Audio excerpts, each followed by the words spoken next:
All right. Sorry about that. If you are watching the replay, you'll notice that my live stream internet connection dropped out. So if you're coming back and you are watching live now, you understand that my internet connection dropped out for a moment there, and now I'm back. And we are getting the people back online.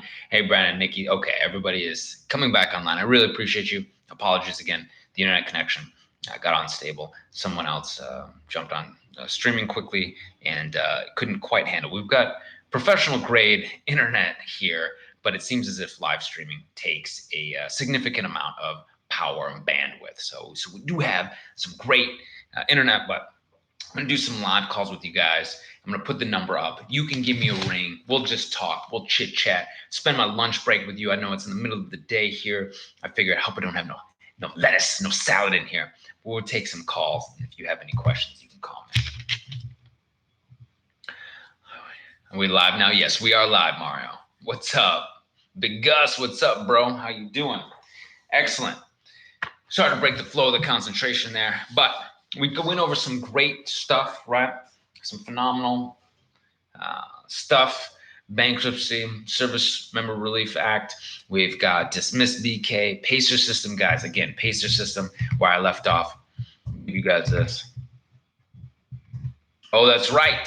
Identity theft. Great. If you are the victim of ID theft, all right, this is where we were before. ID theft.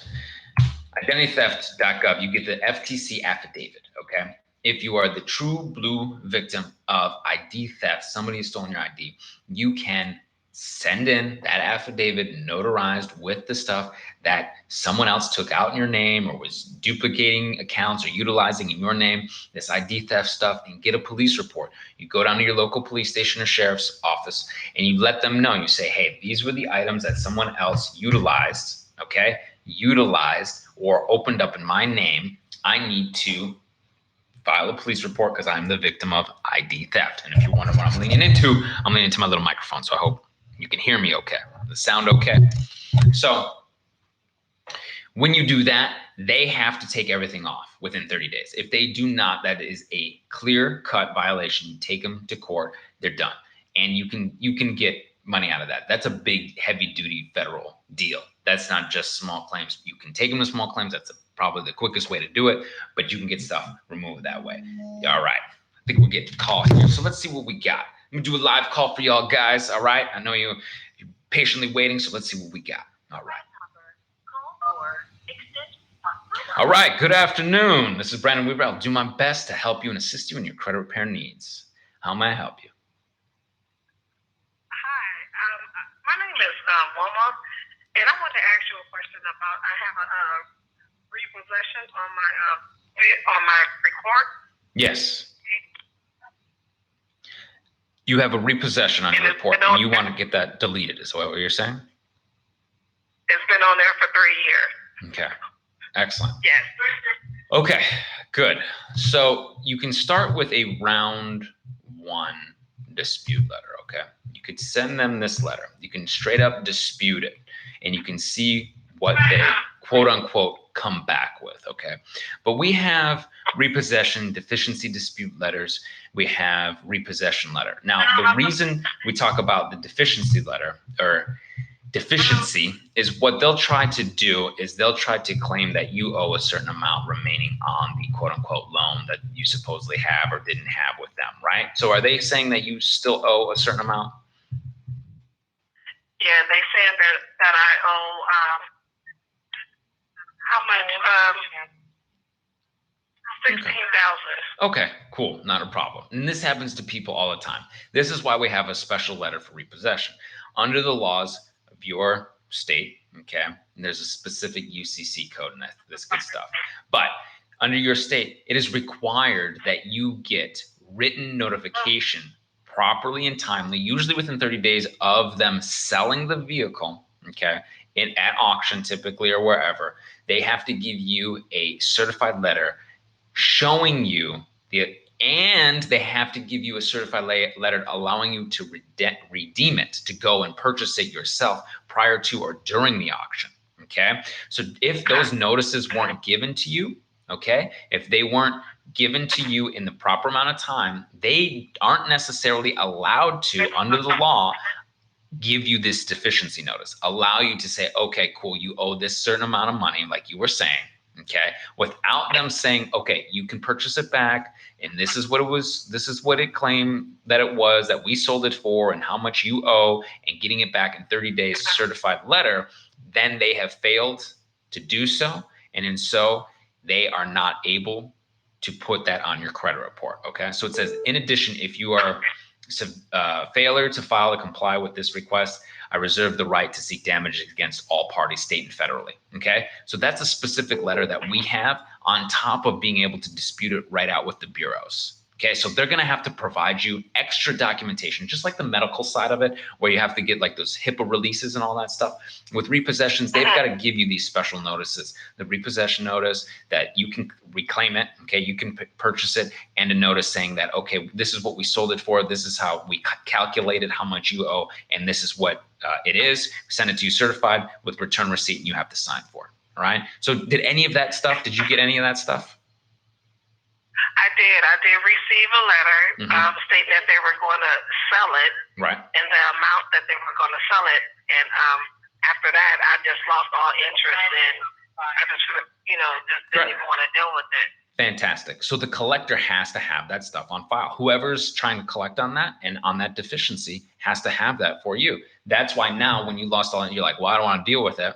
Well, they're supposed to maintain those documents if they want to collect. So now you can just ask them for that verification. You can send that repossession letter in to them, and you can ask them to show you all the documents. And if they can't do it, it needs to be deleted, it needs to be removed, and they need to drop that deficiency that they think they want to claim on you. You know what I'm saying?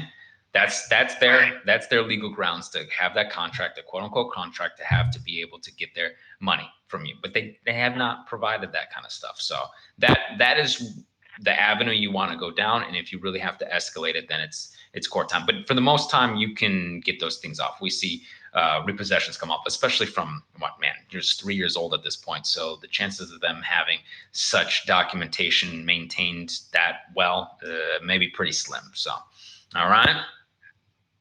Thank you so much. And I have one other question. Of course. Where would I get in your package, the 609? Yeah. Where would I get that letter? Yes. Because I did buy your first package, but it was only like the $9 package. Right. So those are in the higher echelon stuff. So the Beyond Committed package typically has it in there. Okay. So if you are looking for it or you need assistance or something of this nature, please email me. I'm going to put my email. I'm going to put my email here for you. Let's see. All right. gmail.com. All right. So if you need more support or whatnot with this, please email me, reach out to me, because sometimes you can't always get me on a live stream or a phone call or something like that. But yeah, I appreciate you, and yeah, let's stay in touch and let me help you deal with these issues, because these people, you know what I'm saying? Yeah, you're very welcome. Yeah, you're very welcome. And I will email you. Yes, please do. All right, thanks. Bye. All right.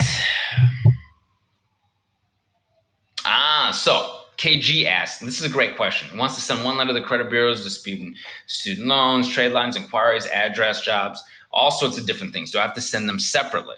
Okay, so all your negative items you can put on one letter. Inquiries, even though they're negative, go on their own letter. Okay, so inquiries are separate. The negative items are separate. Okay, your jobs and addresses are separate. So it's 3 separate letters that you want to send out.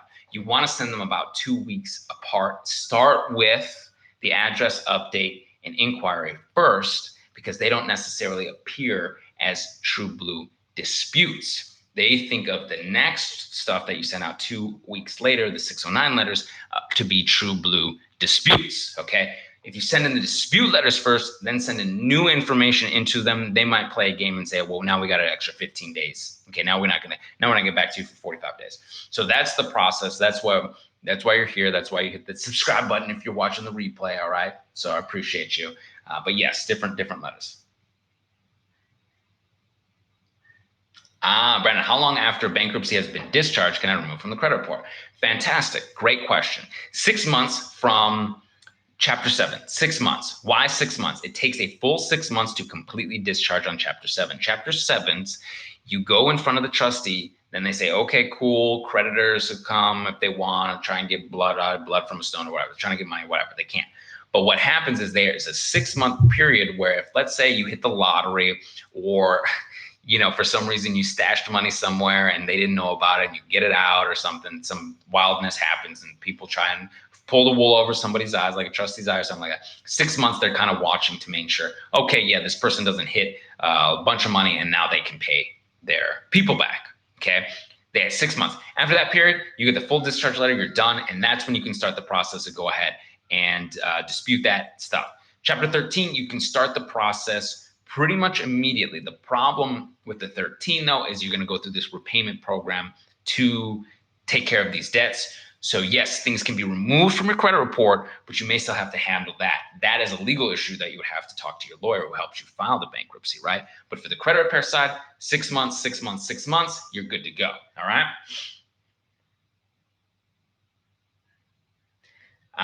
Does a LexisNexis suppression stop anyone from seeing your public records? Okay, great question. Usually, yes, but there are some instances where they would be allowed to go ahead and look at it, okay? And it just depends on what you're looking for. Some people are applying for positions like firefighters, police officers, FBI, I mean, just high level, the military stuff. That's not going to stop them from getting into it. Federal, FBI, all sorts of different things. That's not going to stop them. Some consumer agencies are going to be able to get a hold of it, and some public agencies are going to be able to get a hold of it. For the most part, though, 90% of the time, 95% of the time, that's going to square it away. You're going to be okay. Again, LexisNexis is one area. Pacer, guys, Pacer is the other area. Take a look at that. You can suppress the file. You can delete things out of it. You can dispute it if it's not 100% accurate. What about if the 13 has been dismissed? That's great. So I was talking on the other live stream before I got rudely cut off by my internet service provider. All right, my internet service. The dismissed BK has a very special dismissed BK, okay, letter that we have, and I went over on the other half of this live stream that got cut off, unfortunately. But there is a special dismissed BK letter that will help you with this stuff. So you can go ahead right away, and if a bankruptcy is dismissed, you can go ahead right away and dispute it with this letter and get it at 609creditrepair.com. Okay, I'm going to paraphrase this quickly because we went over this a little bit earlier, but I know for a fact that your company receives information on bankruptcy from a third-party system known as Pacer. Okay, when we move down, there's a whole letter here, but even though it is your company's policy to keep the bankruptcy on file, dismissed or otherwise for 10 years, the Fair Credit Reporting Act mentions nothing under Section 1681 relating to bankruptcy about dismissals or filings. Okay, keep going, keep going, keep going. It is only fair that in accordance with Section 1618 of the Fair Credit Reporting Act, you delete this from my credit report and send me the updated copy. It goes on and so forth and so on. So that's dismissed. I need that letter, Crystal. I need that letter. Exactly. Exactly. Y'all want here. This is the thing. These letters are worded for you so they can get these laws over these bureaus, right? These bureaus don't want to abide by the law. And these are the laws that you have, all right? These are the laws that you have. Should you dispute inquiries with INVIS? Okay, so the fourth bureau. Now, when I was preparing my credit, I didn't worry about it. I was fine with it. I have not had an issue with it, okay? What I have seen is actually ARS and SageStream are other bureaus that people go to when looking to apply. Actually, U.S. Bank specifically, U.S. Bank. If you're getting a credit card or opening up a line of credit with them or debit card, or you might want to look into ARS. As far as I know, Innovis, if it has a bunch of inquiries, so be it, go for it. It's always good, better to be clean, all right? Can I get child support off my credit report after it's been paid and closed? Yes, you can. Yes, you can dispute that child support after it's been paid and closed. Many people have that support on there. It's all done with. It needs to be gone. And that's a civil situation issue. That's a really gray area and why they're able to put that on there or not, okay? That's one of those things that I think later in the line in the future may not be there anymore. But for now, when it's paid and closed and all that good stuff, you can dispute with the 609 letters, yes. Hey, Brandon, well, I have no credit score if I get rid of all my negative accounts? Well, do you have positive credit history, Danny? Danny asks, will I have a 0 score if I get rid of my negative items? Okay. Well, if you do not have any positive credit history, what you're going to want to do prior to doing all that is you're going to want to get you a credit card, a good primary trade line. Okay. And we talk about New Coast Direct. All right. Primary. And we talk about Jewelry Club, right? My Jewelry Club. Okay. Those are both 5,000 primaries. You will get approved for less than stellar credit. Okay. If you're in the rebuilding process, boom, boom, real quick, you will be able to get approved. You don't want to I'll give you the links because I want to make sure that you guys have this. And I think I might have had a typo here. There we go. Jewelry Club. There you go. So you can get these primary lines. 5,000. Oh, it doesn't want me to put a link there. Club. There you go. There you go. My Jewelers Club. Jewelry's Club. 5,000 primary trade lines. You can have 10,000 on your credit reports quickly. Then you get all the negative stuff off. You make your on-time payment history. You're going to look good because you have revolving credit. Again, revolving credit is important. Installment loans are important as well. So if you are working on this and you're getting all your negatives off, but you need an installment loan, self-lender. Okay, that one's good too. Or you get your own car loan or personal note, personal loan, or you can get a secure CD loan at your own bank or your own credit union or something like that. Okay, self-lender is fantastic. And then, so you've got your revolving credit, you've got your installment loan. You also want your open-ended cards, guys. I know you guys heard me about this, open-end cards. These are charge cards. Okay, these are the Amexes, gold. Okay, the Amexes, Amex. You need those three to be able to be in the upper echelon. Okay, that's the mix. A lot of people say, well, you need a good mix. You need mortgage, you need car loan, you need bank cards. No, what you need is revolving, installment, and open-ended. Okay, so your installment, you don't have to have 2-3 installments. You don't have to have a mortgage, a student loan, and a personal loan, and a car loan, and all that. You just need one. You need some bank cards, and you need some that need to be primary, and you can do AUs as well. Okay, AUs as well, and you need some open-ended cards. Okay, great.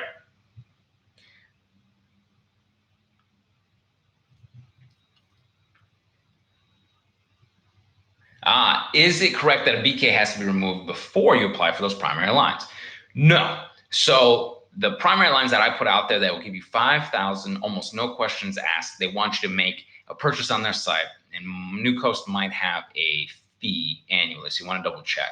But no, it's less than stellar credit. These are rebuilder primary cards. Okay, so you got BKs, you got foreclosures, you got collections, you've got charge-offs, you got nastiness on there, and you want to rebuild, you go to those, and they're still going to approve you for stuff, and you're going to be able to build. Hutton Chase is that way too. Ox Publishing, you're going to be okay. That it gets the ball rolling. A lot of people are like, well, I don't want to get the secure card. You don't have to get the secure card. It can help. You don't have to, right? So you'll be okay. So, guys, this is fantastic. Spending my time with you, my lunch break here, getting back to work, getting these credit squared away. I'm going to jump off here real soon, but I want to do one more call for you guys. All right, I'm going to do one more call before we head out. 800-216-6410.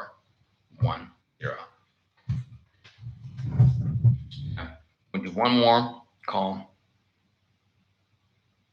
KG, do one more. Do addresses and jobs go on the same letter?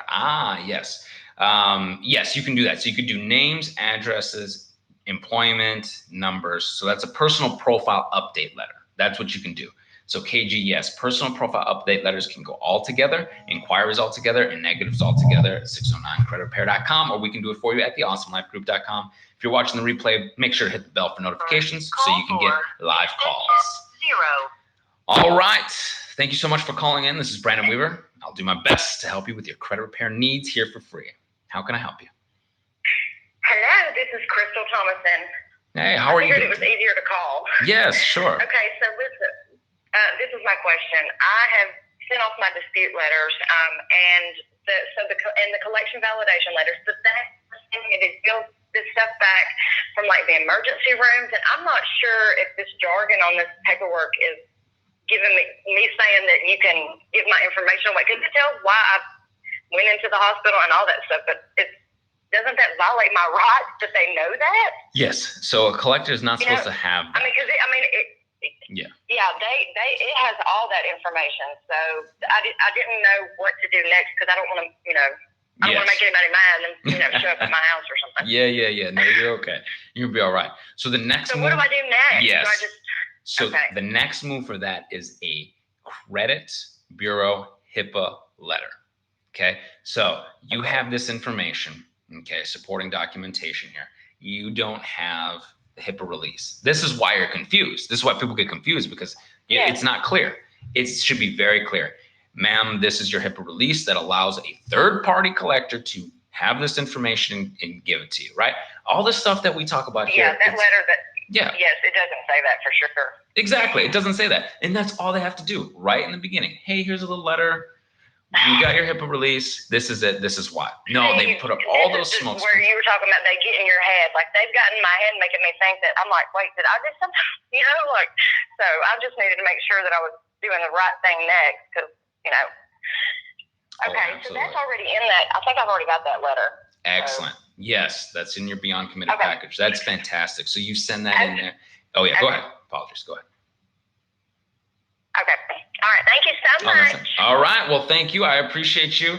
It's wonderful. Where are you calling from? I drive y'all crazy. Oh, no. I'm in Birmingham, Alabama. Alabama. Nice. Yeah, I thought I heard. Alabama, yes. It's a southern draw there. I've got a southern draw. Yeah, that's wonderful. Well, we appreciate you. You have a good one. You take care. All right. Bye. All right. Thank you. All right.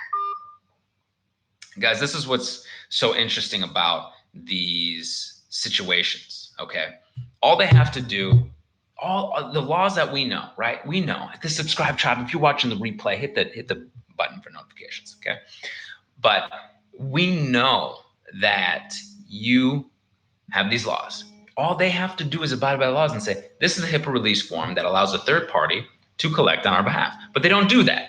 Here's a signed contract that shows that a third party can collect on your behalf. Here's the original instrument of indebtedness that allows you and ties to yours. This is the stuff that in the time, the distributions of the money that you took out from your credit card or whatever, and this is how you paid back, and this is what it is. This is what you signed for, and this is the credit card receipts. But they don't do that. This is what's frustrating. This is why we use the law to help you guys out, because they don't want to apply by the law, right? Now, we're going to do some more, a little bit more, okay?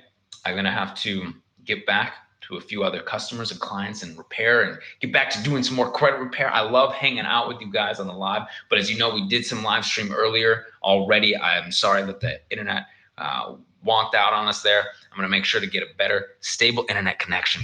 I got the better mic. Hope you can hear me better mic. Okay. So let's see here. We're going to do one more question here before we head out. All right.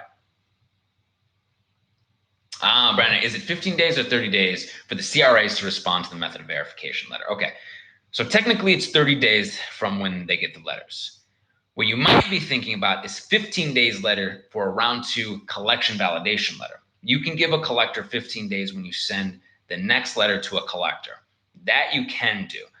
The CRAs like to do it and they like to get as much bloated time as they can. So 30 days. Okay. Yes. Sabrina, can you apply for those primary trade lines, self-lender, My Jewelry Club, etc. during credit repair or once I'm satisfied? During the credit repair process, you can apply for those. Okay. During that process, you can do that. That's why I want to give you those. When you're finished with that credit repair process, then you can go ahead and say, all right, now I'm going to go for my unsecured cards that I know are for prime rates. And I'm going to get those primary lines. I'm going to get the Amex. I'm going to be okay. All right.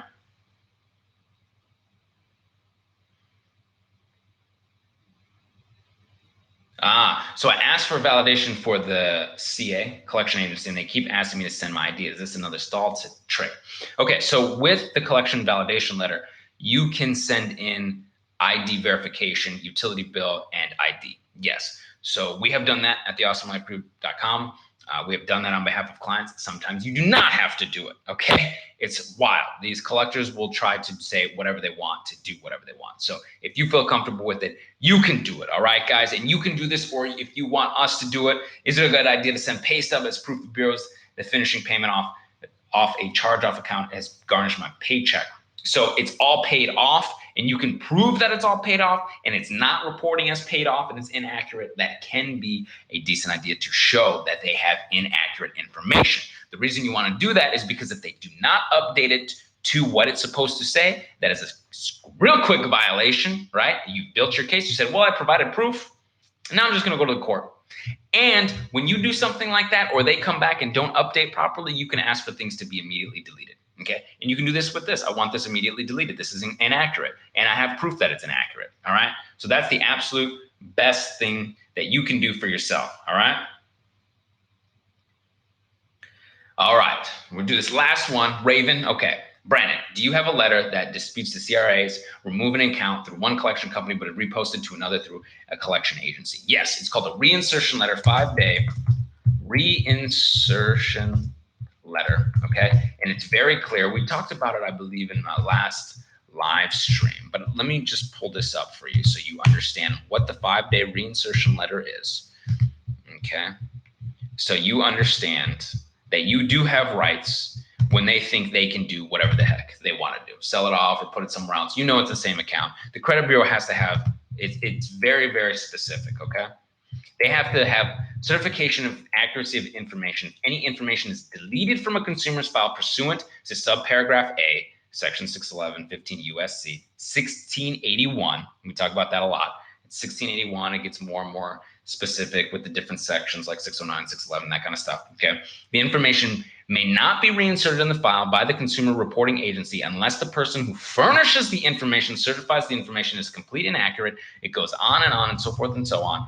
But I received no such notification, right? This is a serious violation of the FCRA, okay? And you're supposed to receive, okay, this information within 5 days of them putting it back on. So you disputed the above reference account, you put the account, such and such a date, all right? It was deleted. Now I notice these items have been reinserted on my credit report, all right? So this is that reinsertion letter. It's very, very powerful, very strong, and very, very useful because nowadays people are trying to sell it off. They see it deleted, they can't verify it, so they sell it off, try and make their money, and then get out and try to have another collector do it or whatever. Or they'll change the name. They have multiple companies and change the name. It's nonsense. It's nonsense. All right, Raven, you're very welcome. Thank you guys for being here. If you watched the replay, again, I apologize. Sorry, it's broken up. We did, about 15 or 20 minutes earlier, and we're about to hit 30 minutes here. So I got a Tuesday afternoon with you guys is wonderful. All right, and I want to get back to repairing your credit, getting to the customers and clients. All right.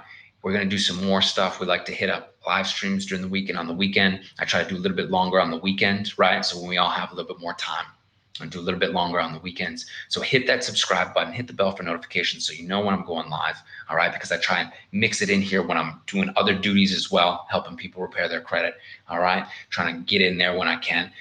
If you have any other concerns or comments, let me know in the comments below. All right. I really appreciate you all so very much. I sent you an email.